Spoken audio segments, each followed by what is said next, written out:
When we hear the word underachiever, we usually picture a very specific scenario.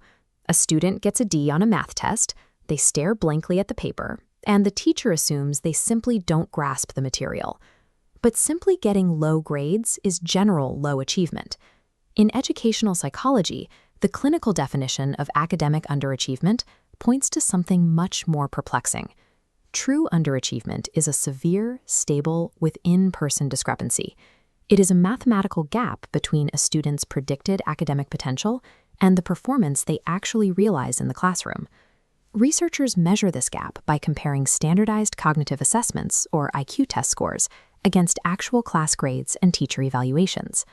The student clearly has the intellectual capacity, yet the output completely fails to match it. For nearly 80 years, educators have tried to figure out what causes the specific disconnect. But the resulting research has been notoriously chaotic and contradictory. Scholars have debated the root cause for decades. Some argued it stems from unchallenging curriculums. Others blamed a lack of motivation or habits where students attribute their failures to outside forces. In late 2023, a team led by Carlton Fong published a comprehensive meta-analysis designed to resolve this long-standing debate. They synthesized the evidence from 125 individual studies, pooling data from over 56,600 students across the globe to find the actual signal in the noise. By mathematically aggregating decades of conflicting papers, we can strip away anecdotal biases and isolate the specific psychological deficits that construct the underachiever gap. To ensure precision, the researchers applied a strict filter. They started with over 3,700 records, including only studies that directly compared underachieving groups to peers. They specifically excluded intervention studies, isolating the raw psychological baselines of these students before any external variables were introduced. This chart visualizes Hedges G, measuring the effect size between the two groups. Traits falling to the left of 0 are significantly lower in underachievers. The largest deficit discovered sits at negative 0.59, a severe lack of self-regulated learning strategies. Self-regulated learning is the ability to recognize your academic goals and intentionally deploy the cognitive and metacognitive strategies required to achieve them. It includes tracking progress, managing your study environment, and knowing when to ask for help. This proves the gap is not driven by a lack of raw intellectual capacity. Instead, it represents a failure in the actual deployment of strategy and time management. The mathematical consensus shows that a significant driver of the ability performance gap is a breakdown in the basic mechanics of learning self-management. But a failure to manage study time occurs alongside how these students perceive their own academic identity, specifically their competence beliefs. Here, the data shows another gap, plotting at negative 0.48. Underachievers view themselves less positively as capable learners compared to their peers. Right alongside that, we see an identical effect size of negative 0.48 for autonomous motivation and task values. This indicates that underachievers report finding very little intrinsic value, enjoyment, or personal relevance in the academic tasks they are assigned. To make matters worse, this internal sense of low worth is compounded by how these students perceive the causes of their academic outcomes, a concept known as locus of control. Look at how the plot shifts to the right for external locus of control, hitting positive 0.30. Underachievers are significantly more likely to attribute both their successes and their failures to outside forces, rather than their own effort.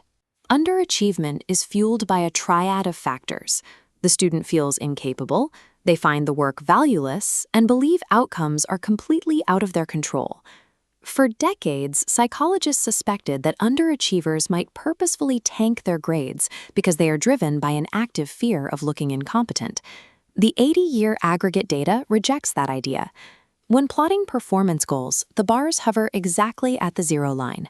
We see the same flat line for learned helplessness. The evidence does not support the idea that underachievers simply give up in universal despair. They are not paralyzed by an active fear of failure, nor are they curling into a ball of helplessness across every subject. They are simply disconnected from the inherent value of the work and the strategic mechanics required to complete it. Averages only tell part of the story. The researchers used meta-regression to test moderator variables, asking if a student's environment or demographics changed the severity of these deficits.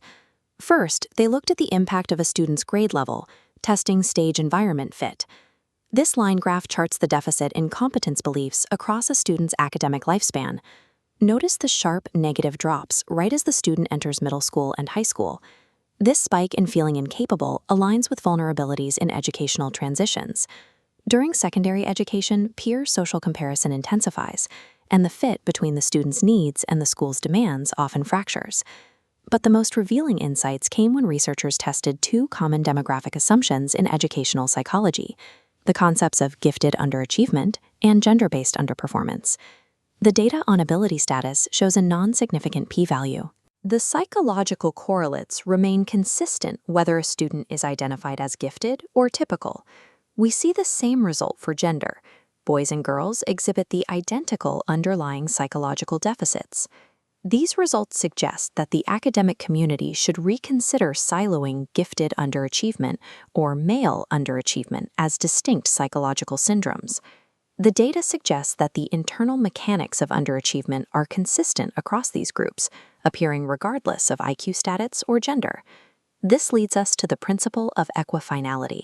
There is no single underachiever trait. Instead, there are multiple, distinct pathways that all lead to the same gap in performance. Looking back at the within-person discrepancy, we can map the actual mechanics filling that void. It is a system of interlocking gears: poor self-regulated learning, low competence beliefs, and external attributions. Because this profile is compound, single construct solutions are insufficient. Teaching a student a new time management strategy is unlikely to yield results if you do not simultaneously address their belief that the assignment itself has no value. Conversely, an intervention to boost a student's self-esteem will misfire if they still lack the cognitive strategies required to actually execute the coursework. Instructional designers must build multi-component interventions that target motivation, competence, and regulatory behaviors in tandem. We have to shift the theoretical burden away from fixing the student and turn our attention to evaluating the structural design of the classroom itself. Often, the educational environment itself fails to provide the holistic psychological support systems these students need to connect their ability to their output. Underachievement is not a demographic destiny, and it is not a permanent character flaw.